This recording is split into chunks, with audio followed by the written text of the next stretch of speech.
Hello, I'm Shannon. I'm a psychic medium. I'm the host of this podcast, Magic is Real, where I interview near-death experiencers and healers and mediums, etc. We talk about all things metaphysical and spiritual, and we're still going to continue to do that. But I wanted to start a little side project for those of you who are interested that you can find right here on the channel. I am going to be doing, starting today, a manifestation challenge, and I'd like for us to all do this together. I have started to see my own manifestations coming to fruition, and I'm excited about it. And I want even more growth. So I would love to do this together. And if you're interested, all you have to do is tune in. I'm going to do my best to post every single day with an exercise or a motivational speech or a meditation. And then I would love for you to report back in the comments. Let me know how things are going for you. It's a greater experiment, but it's also something we can do together to get ourselves to a place where we really want to be, because I think there's so much happening in the world right now, and there's a lot of negativity, and collectively raising our vibration can actually really help the collective, whether it feels like it or not. So let's begin. I'd like to start by talking about manifestation and what it is.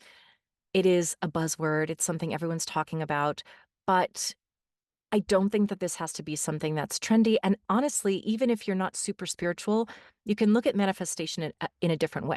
So I like to think of manifestation as a spiritual thing. For me, that resonates, but it may not resonate for you, and yet there can still be benefits that can arise that you can glean from doing this kind of work. So let's talk about that. So if we look at manifestation from a spiritual perspective, the concept is that we are all made of God. So we are all pieces of God. God, you can call it source, the universe, whatever you feel most comfortable with, but there's this greater energy and we are all part of it. And that greater energy is made up of light and love and potential and light. It's really something that if we can harness that power within ourselves to create good, and to do things that are in everyone's highest and best good, we can make this world a better place. We can create our own better reality for ourselves once we realize that we have more power than we think. So, diving into that, there's a misconception that manifestation is about getting. The concept of spiritual manifestation is that we live in a multidimensional universe. So, there is no time. Everything's happening all at the same time. So, really, all we're doing is we're jumping from one timeline to another. That's called quantum jumping. So, if I'm in a reality now where I am unemployed and I'm broke and I'm lonely, there is another, it's a choose your own adventure. There's another dimension in which I am thriving in my dream job and I am surrounded with love and I'm in a beautiful relationship, and the fact that I can even imagine this means that there is potential in that. So, for example, if I want to change my reality, so perhaps I'm working for a job where my boss is being really abusive, there's also a dimension in which my boss is being very appreciative and praising me and giving me more money and really being kind and collaborative. So we aren't manifesting that person to change their reality. We are simply jumping into another reality in which the potential exists for that person to be behaving differently. So, how do we quantum jump? Well, we quantum jump through a number of ways. And this is what we're going to do in this exercise. I'm going to be doing this for 20 days. It's going to be a 20-day challenge that you're going to participate in. I may not be able to post every single day, but it's about consistency. Consistency, just stay consistent and let me know what happens. So, what we want to do is to get in the frame of mind of already having what we desire. And that is through meditation, through affirmations. It's not just robotic affirmations where we're repeating, I am wealthy, I am wealthy, I'm wealthy. It's being in the state of someone who already has what they want. It's just going through the world as if you already have what you desire. So that we eliminate any concept of lack, but also we put ourselves in a higher vibration that allows us to attract the things that we want. So in non-spiritual terms, and I'm appealing to people who may not really believe in all that kind of woo-woo, stuff about a multidimensional universe and that sort of thing, you can look at it this way. Let's just say you have no spiritual belief. I believe that there's still value in manifesting because what you're doing is you're putting yourself in a different state. You're letting go of an old story in which you are in lack. You're letting go of feelings of low self-esteem or this never works out for me, so it's not going to work out for me again. What you're doing is you're sort of brainwashing yourself, which sounds a little bit culty, but it isn't. It's the more you affirm to yourself, I am worthy, I am lovable, I am worthy of abundance in all areas of my life, you actually start to raise your own vibration and your own mood, in fact. So you can actually your brain doesn't know the difference between reality and fantasy. So that's why if I tell you to imagine biting into a lemon, you might actually start to salivate because your brain is thinking about a lemon and it doesn't quite know the difference between actually biting into a lemon and imagining the lemon. So you can sort of trick your brain into thinking, I am a millionaire. I have the best relationship that I've ever had. I am, more attractive or whatever it is. I mean, also you can manifest for bigger things. Peace on earth, just sending out that vibration is really helpful as well, as even though it might not feel like it is.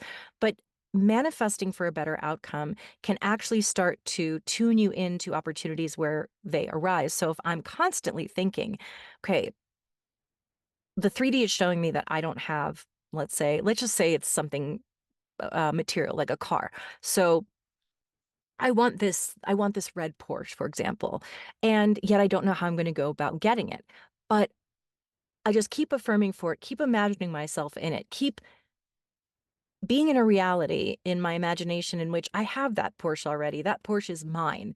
So then you might start to notice other Porsches. You might start to notice where there are opportunities to get connected with someone who might be selling theirs and that kind of thing. So what you're really doing is putting your focus on something so much so that you begin to sort of have an antenna up for opportunities that are presented to you that are getting you closer to your goal. And then so you'll keep moving towards that goal with your eye on the prize. So even if it isn't spiritual, you may simply just be more open to opportunity. You start to feel more confident in yourself. You start to believe, no, that car is mine. I know what it's like to sit in that car. I can feel the feeling of the leather seats. I can feel how the steering wheel feels in my hand. I identify with this. And then slowly but surely, you move closer and closer to that goal. So it may even be a job that you want. I want to feel a certain way, and I want to be the person who uh, has my dream job and has enough money.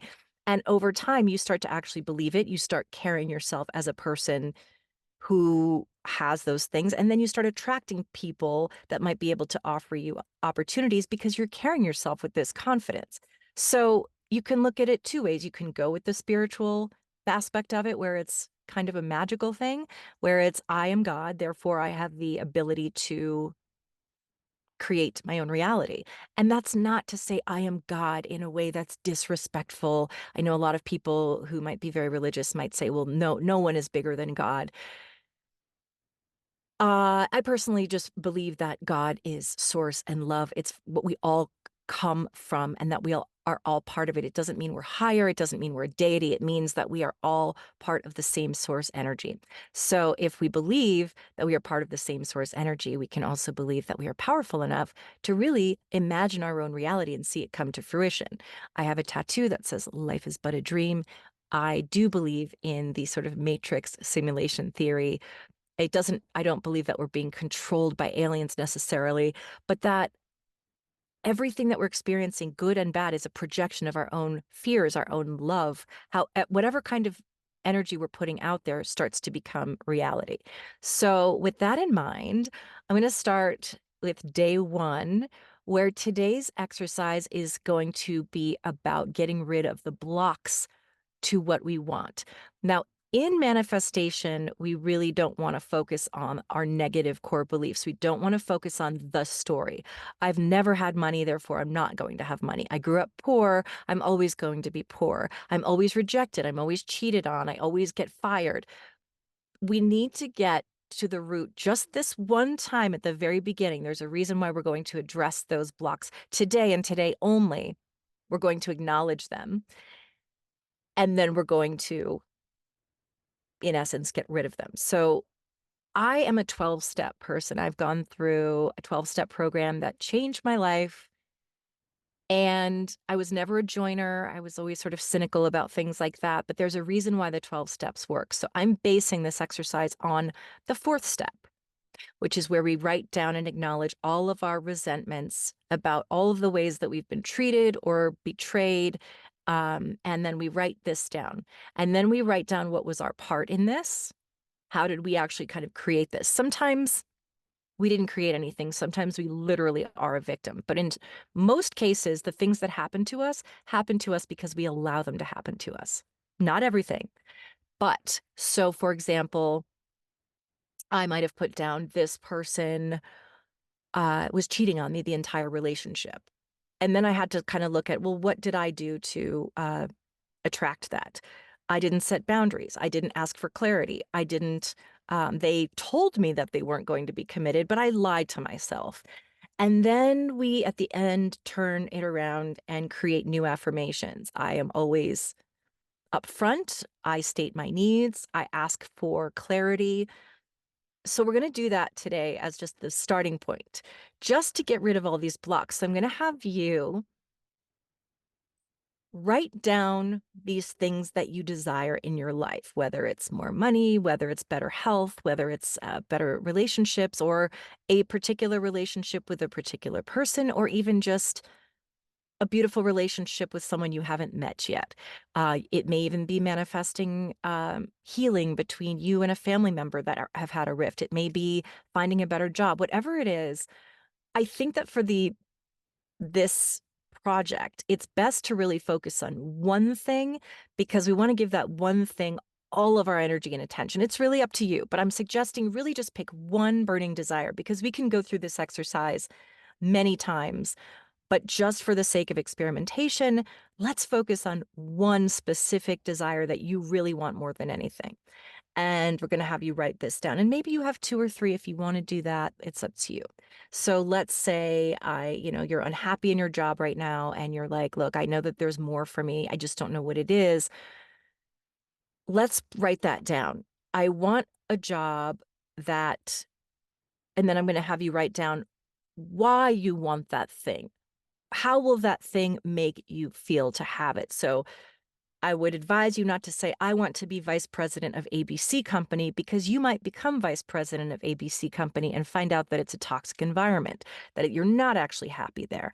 So instead, I'll have you say, the job that I aspire to having makes me feel, and write these things down so I have freedom. How does it feel? And what do you want out of it? Why do you want that job?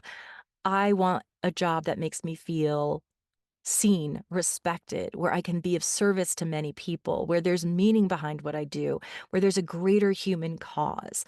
I have the freedom to make my own hours. I can travel whenever I want to. I'm making this much money. Then we're going to get into the block. What do you think it is that's these negative core beliefs you have? Let's really get into what's stopping you from having that thing. And this is the one time where I'm going to have you write down the quote unquote negative self-talk things. So you might say, well, I'm not qualified. I don't have time or money to go to school. I have always just been a low-level employee. I've always been fired. I'm not that smart. Whatever it is, just really be honest about what are these voices in your head telling you about why you can't have that thing. We're going to acknowledge them one time, and we're not going to bring them up again. So maybe it's, well, I don't have those skills. I don't have the money, et cetera, et cetera. I have to support my family and I'm their only, I'm the breadwinner and there are no other jobs right now. Right now, it's a tough job market. So any negative self-talk that you have, I don't care if you think it's valid. I don't care if it is literally, yeah, we're living in a tough economy right now. But by telling ourselves these stories, we're telling ourselves we're up against a challenge, we're up against a block, and there's nothing anyone can do about it. Therefore, I'm just going to accept that this is my lot in life. Then And I want you to do as many of these as you can. What are these negative blocks with each manifestation or each desire that you have? Then the next part of the exercise is next to those negative core beliefs. I want you to write the opposite. So, um, so if it is, the economy is bad, just say there is opportunity for everyone. There's enough money to go around. Uh, so we're going to turn it into a positive. We don't want to use negative talk. We want to use positive talk. So instead of saying, well, my boss is mean to me, we're going to say, my boss is always kind to me. My boss always sees me. My boss respects me. And we're going to turn it all into a positive. And again, I know that it might seem kind of rote, but we're going to get into the feeling of those things as we go. So right now, we just need to hold on to those things and keep affirming the opposite of what you're truly feeling. So it might be, well, I've already looked for jobs and I've applied for 1,000 jobs and nobody's gotten back to me. Doesn't matter. Circumstances don't matter. We're going to change that into whenever I apply for a job, I make it to the top of the heap and I am always contacted. I always stand out from the crowd. Now, this doesn't mean that you just sit back and don't do anything. Honestly, if you're not putting in effort at work because you're resenting your work and you hate your work, well, obviously, this is going to be one part manifesting, but one part also stepping up. So, and being the person who people respect. So, we're going to start there. That's going to be the first exercise for day one of Manifesting Madness. You're going to write down all of your blocks and then you're going to switch the story around and turn it into a positive. So, it may be, well, I don't have time or money to go to school. I have plenty of time. I have plenty of money. Don't worry about how. Our human brains are going to go, but how? How am I going to do that? I need to figure this out right now. You don't. All you need to do is give it up to the universe, to God, to source, to anything but you. So, like I said, if you're not spiritual, you don't believe in that stuff, fine. But what I want you to do is just affirm that circumstances don't matter. I'm a powerful manifester and I always succeed. I always get what I want. I am like a sought after, in demand professional. People respect me. People want me on their team and that sort of thing. So that's the exercise for day one. Let's get into all of your blocks, write them down. What's your negative self-talk telling you about why you can't have this thing or achieve this thing? And write the opposite and just create a whole list of affirmations that are the opposite of your negative core beliefs. Leave messages, comments below. Let me know how that felt for you. Let me know any thoughts that you have. And then we'll move on to day two and we will get into the next. Excited to do this with you. I'm going to do it with you because I'd love to see how after 20 days you feel that things are shifting or changing. And I'd love follow-ups too, to see where this gets us. So let's start together. We're in this together. I can't wait to see what we all create together.